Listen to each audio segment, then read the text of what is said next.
Hello दोस्तों, मेरे channel में आपका स्वागत है। आज की कहानी है, क्या औलाद ऐसी भी होती है। किसी की लिखी यह कहानी मैंने पढ़कर आपको भी सोचने के लिए इसे यथावत उद्धृत कर दिया है। अच्छा पापा, मैं भी निकलता हूँ ऑफिस से, बस 10 मिनट में स्टेशन पहुँच जाऊँगा। आप वेटिंग रूम में बैठ जाइएगा। इतना कहकर अनूप ने फ़ोन काट दिया।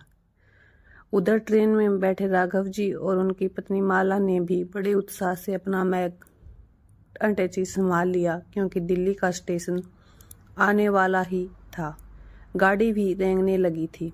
माला ने भावुक होते हुए कहा, पता ही नहीं चला कि 5 साल कैसे बीत गए। भोलू भी तो अब बोलने लगा है। राघव जी भी मुस्कुराकर बोले, हाँ, अगर उसने फ़ोन पर नहीं कहा होता कि दादाजी तब आओगे तो मैं भी नहीं आता। 5 साल में एक बार भी बेटे बहू ने नहीं बुलाया है। ओफो, आप तो हर समय झुंझलाते ही रहते हैं। अरे बच्चे अपने काम में बिजी थे तो बुलाकर हमारी देखभाल कैसे करते। दोनों को ऑफिस जाना होता है, खाली घर में क्या करते हम। ठीक है, अब तो बुला लिया ना, पत्नी ने समझाते हुए कहा। अच्छा सुनिए, उनके फंक्शन में कुछ भी हो तो ज़्यादा टेंशन मत करना, दिल्ली का सिस्टम अलग है। हाँ हाँ जानता हूँ, चलो प्लेटफॉर्म आ गया, राघव जी ने कहा और अपनी अटैची ट्रेन के डिब्बे की गैलरी में घसीटते हुए गेट की ओर चल दिए। पीछे पीछे बैग और पानी की बोतल संभाले माला भी चल रही थी। 5 साल पहले बेटे अनूप और विशाखा ने दिल्ली में ही गुपचुप शादी कर ली थी। राघव जी और माला को जब पता लगा तो वे बहुत नाराज हुए थे। अब 5 साल बाद जब उनका पोता 2 साल का हो गया तो उसके जन्मदिन पर एक पार्टी का आयोजन दिल्ली के एक बड़े होटल में किया जा रहा है। बहुत मनाया, कई बार दोनों ने सॉरी बोला, तब कहीं जाकर राघव जी और माला ने पार्टी में दिल्ली आने का मन बनाया था। लेकिन पक्का निर्णय उस समय लिया जब 2 साल के नन्हे बोलू ने अपनी तोतली जुबान में दादा दादी को इनवाइट किया तो सारे गिले शिकवे बुलाकर दोनों ने रिजर्वेशन करवा लिया और अपने पोते से मिलने के लिए दिल्ली रवाना हो गए। राघव जी ने माला को हाथ पकड़कर प्लेटफॉर्म पर उतारा और अनूप को फ़ोन करने लगे। बेटा, हम प्लेटफॉर्म पर आ चुके हैं, तुम कितनी देर में आ पहुंच रहे हो। ओहो पापा, बस आधा घंटा लगेगा, आप वेटिंग रूम में बैठिए, चाय वाय पीजिए, मैं ऑफिस से निकलता हूँ। अनूप ने उत्तर दिया, तुम अभी तक ऑफिस से निकले ही नहीं हो, तुम तो कह रहे थे कि 10 मिनट में। अरे पापा, एक इम्पोर्टेंट फाइल साइन करनी थी, बस निकल ही रहा हूँ, 20-25 मिनट में। उनकी बात के बीच में ही कहकर अनूप ने फ़ोन काट दिया। राघव जी स्वयं को संयत करते हुए वेटिंग रूम की ओर चलने लगे। अभी तक जनाब ऑफिस से निकले ही नहीं है, अभी आधा घंटा लगेगा, पहुंचेंगे करीब 1-1.5 घंटे में। ऑफिस यहाँ थोड़ी रखा है, हद है। ओफो, क्या अब क्यों बड़बड़ा रहे हो, आ जाएगा, काम कर रहा है, घूम तो नहीं रहा ना, माला ने कहा। तुम्हारी इसी आदत से मुझे चिढ़ है, हमेशा अनूप का पक्ष लेती हो। अरे जब उसे मालूम था कि हम आज आ रहे हैं तो क्या गाड़ी नहीं भेज सकता था स्टेशन, और फिर जब पार्टी आ जाए तो एक दिन की छुट्टी भी ली जा सकती थी। राघव जी बोले, छुट्टी की क्या जरूरत है, पार्टी होटल में है, सब कुछ तैयार करना तो होटल का काम है, हमें क्या, हम तो पैसा लेकर पहुंच जाए बस, माला जी ने शांति से पुल पर चढ़ते हुए कहा। बस माँ बाप रिश्तेदार सबको चूल्हे में झोंको, और राघव जी झुंझलाने लगे। अच्छा बस करो, किधर जाना है, माला जी ने बात काटी। इधर चलो, प्लेटफॉर्म एक इधर है, वेटिंग रूम भी इधर ही है। राघव जी सूटकेस घसीटते हुए बढ़ने लगे। वेटिंग रूम में आकर हाथ मुंह धोकर दोनों ने एक एक कप चाय पी। लगभग आधा घंटा बीतने के बाद राघव जी ने फिर अनूप को फ़ोन किया। हेलो, कहाँ हो। बस पापा, अभी पहुंचा, ऑफिस से निकल चुका हूँ, जरा होटल में कुछ एडवांस देकर स्टेशन पहुंच रहा हूँ। अनूप का जवाब था। फोन अपने जेब में रखते हुए राघव जी को खामोश देखकर माला ने कहा, क्या हुआ? अभी होटल जा रहा है एडवांस देने, उसके बाद यहाँ आएगा। राघव जी ने बिस्कुट मुंह में डालते हुए कहा, चलो ठीक है, आ जाएगा अभी। वैसे अभी 11:30 ही तो हुआ है, पूरा दिन पड़ा है। पार्टी तो शाम 7 बजे से है, माला ने कहा। लगभग 1 बज चुका था। दोनों बैठे बैठे ऊँघने लगे थे। फिर राजेंद्र जी ने फिर अनूप को फ़ोन किया। बहुत देर तक घंटी बजती रही और कोई उत्तर नहीं मिला। 2-3 बार फ़ोन करने पर भी जब कोई उत्तर नहीं मिला तो राघव जी जलाते हुए बोले, अब फ़ोन नहीं उठा रहा है। माला ने राघव जी को समझाया, क्यों गुस्सा कर रहे हैं? ट्रैफिक में फंसा होगा, गाड़ी चलाएं कि फ़ोन उठाएं? आधे घंटे में आने को बोला था और 1.5 घंटा हो चुका है। यह क्या तरीका है? राघव जी के चेहरे पर अभी भी गुस्से के भाव थे। दिल्ली का ट्रैफिक मालूम है, खामखा नाराज हो रहे हैं। आ जाएगा। माला ने कहा ही था कि फ़ोन की घंटी बज उठी। राजेंद्र जी ने झट से फ़ोन उठाया। हेलो, हाँ, कहाँ हो? अनूप ने उत्तर दिया, पापा सॉरी, मैं जाम में फंसा हूँ, पता नहीं कितनी देर लगेगी। मैं विशाखा को फ़ोन करता हूँ, वह आपको लेने आ जाएगी। उसका ऑफिस स्टेशन के पास ही है। जब उसका ऑफिस पास है तो पहले नहीं कर सकता था? ठीक है, करो, हम भी बैठे बैठे थक गए हैं, राघव जी ने कहा और फिर माला जी के पास आकर बेंच पर बैठ गए। प्रतीक्षा करते करते 1 घंटा और बीत गया। लगभग 2 बज चुके थे। भूख भी लगने लगी थी और धैर्य भी साथ छोड़ रहा था। झुंझलाते हुए राघव जी ने कहा, क्या तमाशा लगा रखा? ऑफिस पास है तो अभी तक नहीं आ पाई देवी जी? अच्छा बेवकूफ़ बनाया ये बड़े शहर वाले भी। अरे हमें अपने घर का पता भी तो नहीं बताया, वरना हम खुद ही पहुंच जाते। आप बहुत जल्दी नाराज हो जाते हैं। अपना काम एकदम छोड़कर कोई कैसे आ सकता है? आ जाएगी। वैसे भी पहली बार उसे देखेंगे, अब तक तो केवल फोटो में ही तो देखा है। अच्छा, अब कुछ खा लीजिए। कहते हुए माला ने पूड़ी, आलू और अचार डिस्पोजल प्लेट में लगाया और प्लेट पति के सामने बढ़ा दी। भूख जोरों की लग रही थी। अंत सब कुछ भूलकर राघव जी ने पूड़ी आलू खाए, पानी पिया और 1-1 कप चाय का ऑर्डर देकर फिर इंतजार करने लगे। 2:45 बज चुके थे पर अब तक कोई भी नहीं आया था। राजेंद्र जी ने फिर फोन किया तो अनूप ने कहा, अरे पापा, मैं तो समझ रहा था कि विशाखा आपको ले आई होगी। मैं तो बड़ी मुश्किल से जाम से निकल कर अब घर की तरफ जा रहा हूँ। मैं अभी विशाखा से बात करता हूँ। फ़ोन कट गया। राघव जी एकदम शांत होकर बैठ गए। माला बेंच पर पैर पसार चुकी थी। लगभग 20 मिनट बाद फिर अनूप का फ़ोन आया। हेलो पापा जी, विशाखा पहुँच रही है, अभी आप इंक्वायरी ऑफिस पर पहुँच जाइए। राघव जी ने झटपट उर्मिला को उठाया और अपनी अटैची, बैग आदि संभालते हुए इंक्वायरी ऑफिस पर पहुंच गए। लगभग आधा घंटा खड़े खड़े थकने के बाद पास ही खड़ी बेंच पर बैठ गए और घड़ी देखते हुए बोलो, लो 3:30 बज गए और अभी तक हमारी शुद्ध नहीं आई। इन लोगों को तुम्हें क्या हुआ? तबीयत ठीक है ना? पत्नी के चेहरे की ओर देखकर राघव जी बोले, पता नहीं क्यों एकदम से पेट और सिर में दर्द होने लगा। माला ने दर्द के कारण कठिनाई से कहा, अच्छा चलो वेटिंग रूम में चलो, वहीं लेट जाना।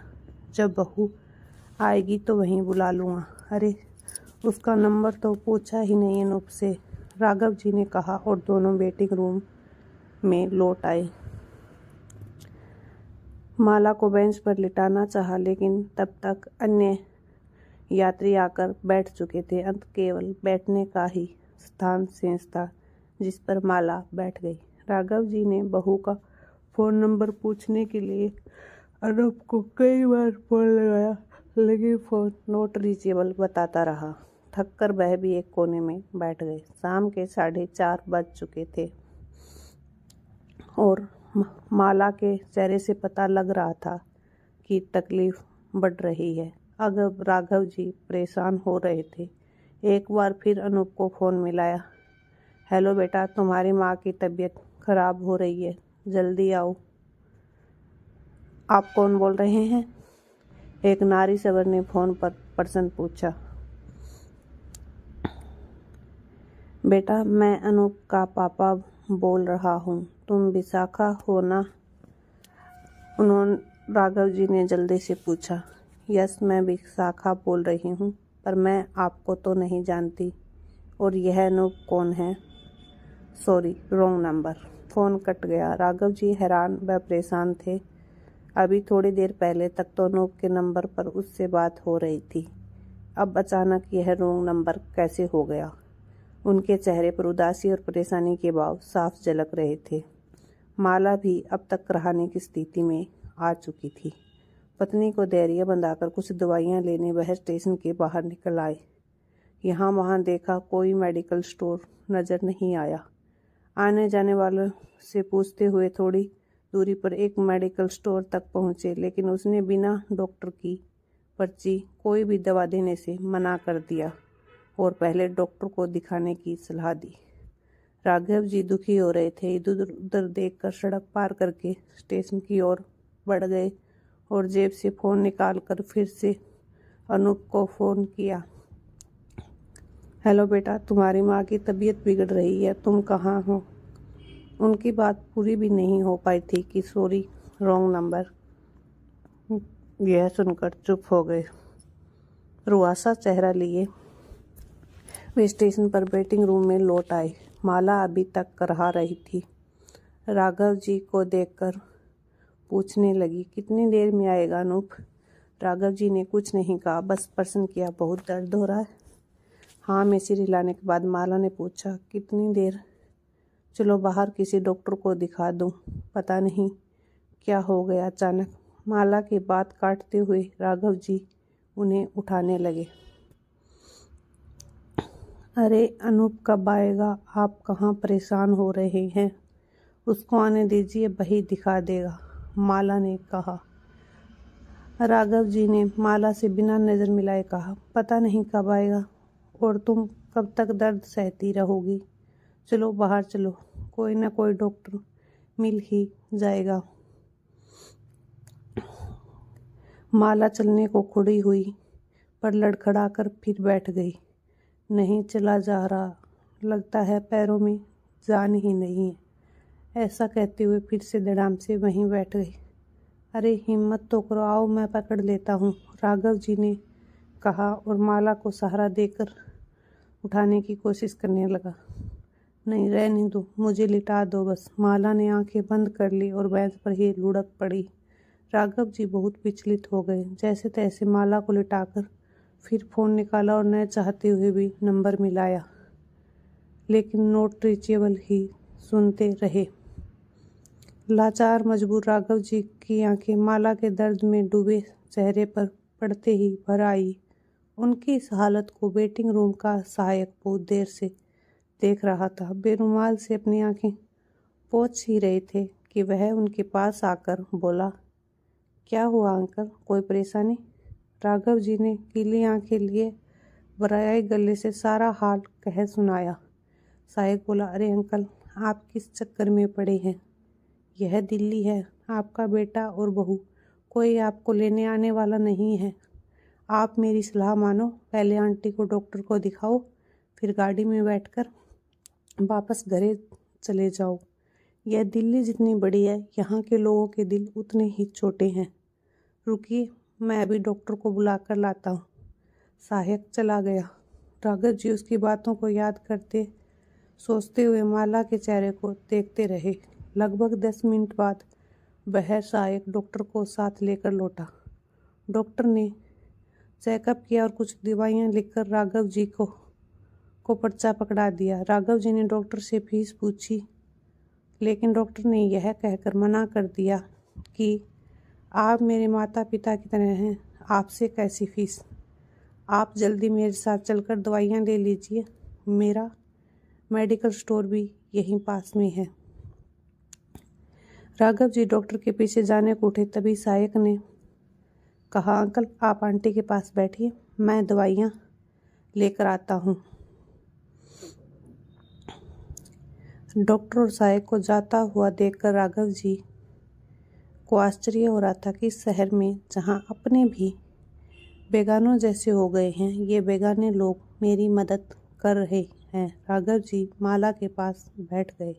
लगभग 15-20 मिनट के बाद सहायक लौटा और उसने दवाइयाँ राघव जी को दे दी। उन्होंने उर्मिला को उठाकर दवाइयाँ दी। सहायक अभी तक पास में खड़ा था। उसने राघव जी से कहा, अंकल आप बरेली से आए हैं ना? हाँ, आज सुबह ही तो। राघव जी अपनी बात पूरी नहीं कर पाए कि सहायक ने कहा, जी मैंने देखा था अंकल, वही गाड़ी अभी 1 घंटे बाद इसी प्लेटफॉर्म से वापस जाएगी। यदि आप मेरी सलाह माने तो वापस चले जाइए, क्योंकि आपको लेने यहाँ कोई नहीं आएगा। अभी 4 दिन पहले आप ही की तरह एक अंकल आंटी पंजाब से आए थे। इसी वेटिंग रूम में 2 दिनों तक अपने बेटे का इंतज़ार करते रहे, लेकिन वह नहीं आया और अंत में उन्हें भी वापस जाना पड़ा।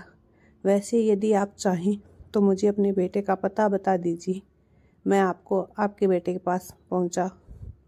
वह बात पूरी नहीं कर पाया था कि राघव जी ने जेब से 500 का नोट निकालकर उसकी ओर बढ़ाते हुए कहा, लो बेटे, दवाई के पैसे ले लेना और हम दोनों का वापसी का टिकट भी ले आना।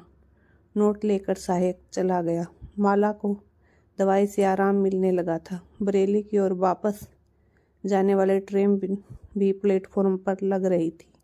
टिकट लाकर और ट्रेन में आराम से बैठाकर सहायक ने कुछ बिस्किट, नमकीन, जूस के पैकेट और फल लाकर माला को दे दिए और उनके पास बैठकर अपने परिवार की बातें करने लगा।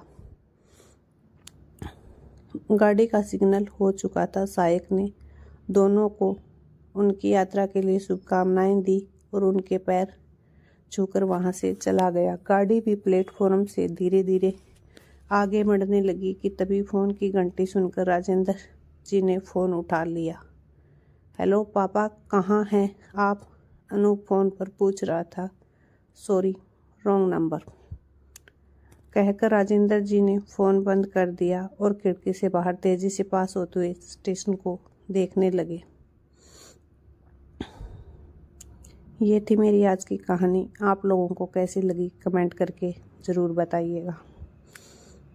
ये इस समाज की एक कड़वी सच्चाई है कि जिन औलाद को अपने पैरों पे खड़ा करने के लिए माँ बाप अपनी पूरी ज़िंदगी खपा देते हैं, वही औलाद उनके साथ इस तरह बेगानों की तरह पेश आती है और उन्हें अपने माँ बाप का कोई भी ख्याल नहीं रहता। पर कर्म किए हुए हमेशा लौट कर आते हैं। जो माँ बाप के साथ ऐसा करते हैं, उनके भी कर्म उनके सामने आएंगे। Thank you so much.